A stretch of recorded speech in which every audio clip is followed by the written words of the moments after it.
Hello everyone, welcome to the Process Education. So today we are going to start our next topic, that is distance time graph.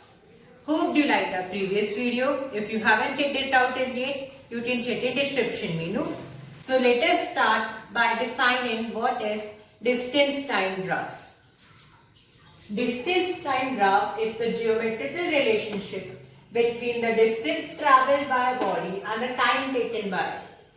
It is denoted when we plot a graph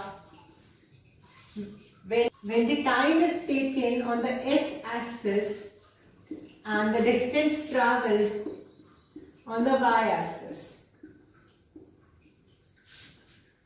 The curve here will be according to the situation we are given. So in this chapter we will cover three conditions under which we have to study the distance time graph.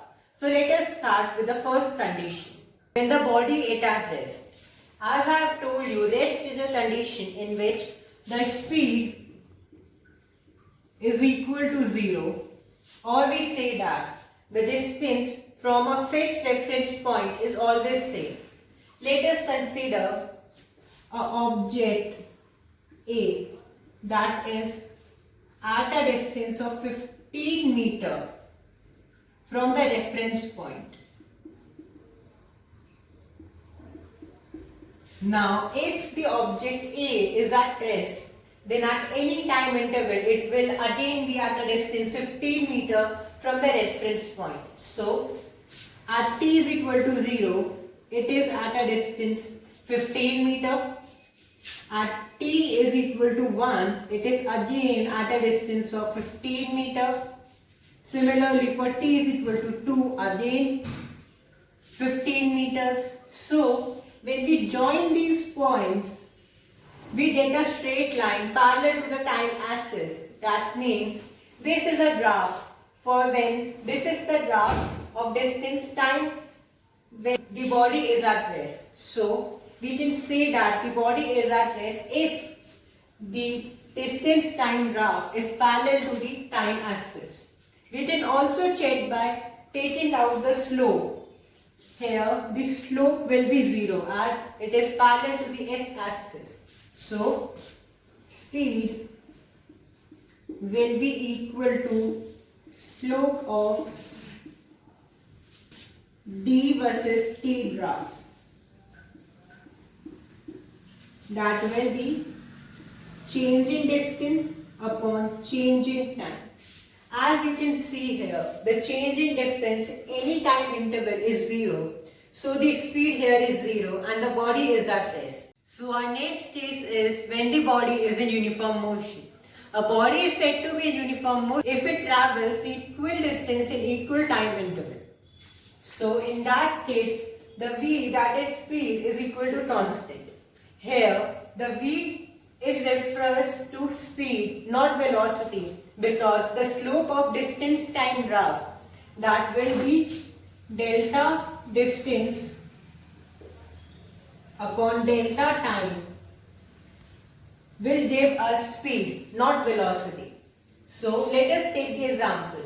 Let here be a particle A that is at s is equal to 0, at t is equal to 0, and moving with a speed of 1 meter per second. So, if we calculate the distance and the time at t is equal to 0, it is at 0 meters. At t is equal to 1, it will be at 1 meter. At 2, it will be at 2 meters. So, if we plot these points on the graph, we will get 1, this will be. We will get a straight line that will be inclined to the s-axis at an angle theta to the s-axis. We will come to know that it is a case of a uniform motion. So our next case is when the body in it is in non-uniform motion.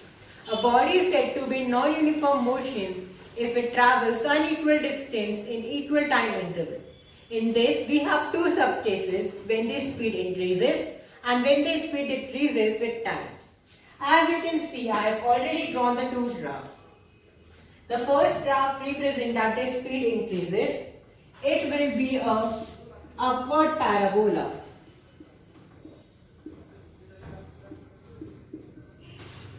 where the slope at A, that will be slope at A, that will be equal to the tangent at A is less than the tangent at B. That means the speed at A is less than the speed at B, and the time TA is also less than the time TB.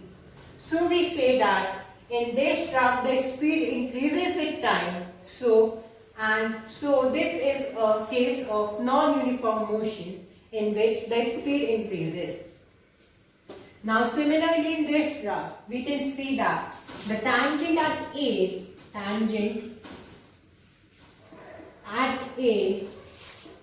is greater than the tangent at B. So we say that velocity or the speed at A is greater than the speed at B. So the speed decreases with time.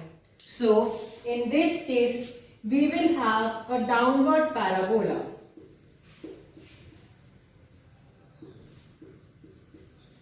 Where the tangent at A will always be less than the tangent at B when the time TA is less than the time TB.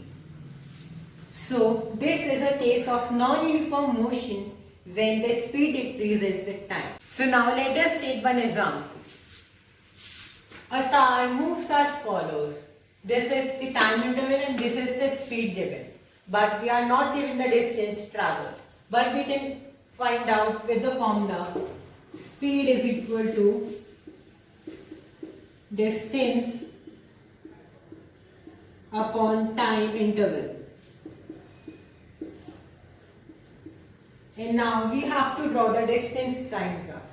So time, speed and distance.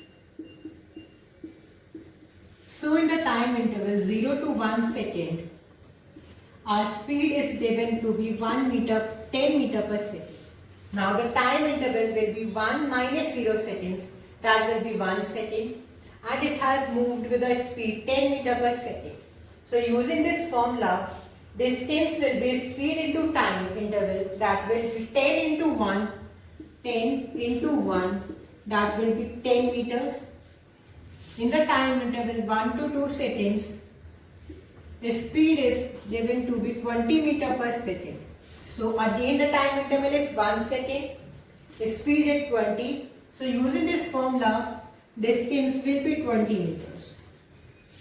In the time interval 2 to 3 seconds, our speed is given to be 10 meter per second. So again this will come out to be 10 meters as the time will be 1 second and the speed is 10 meter per second. So now let us plot these points on the graph. Now in this interval 0 to 1 second, we know that the body has moved 10 meters from the starting point. So 10 meters. So we know that at 1 second it is at a distance of 10 meters from the starting point. So at t is equal to 1 second, distance is 10 meters. So this is point A. Now in the interval 1 to 2 seconds, it has moved 20 meters. It is not given that at t is equal to 2 seconds, the distance is 20 meters. So during the time interval 1 to 2 seconds, the distance travelled is 20 meters. So the initial distance was 10 and the distance travelled is 20. So at t is equal to 2 seconds, the final distance obtained will be 30 meters. So at t is equal to 2, the body will be at 30 meters from the starting point. Now similarly in the time interval 2 to 3 seconds, it has moved 10 meters. So we have to add 10 meters to the initial distance, that is 30 meters.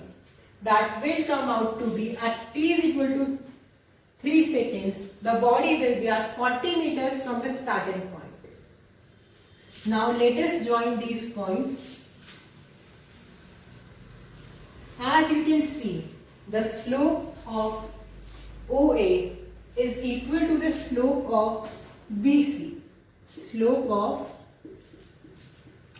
OA is equal to slope of BC.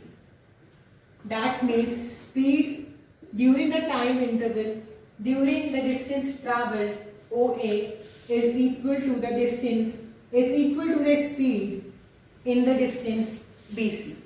So this is the distance time graph obtained from this question. If you have any doubt in any topic being taught in the video, you can comment it. Like the video, please subscribe it, share it and like it to support us. Thank you.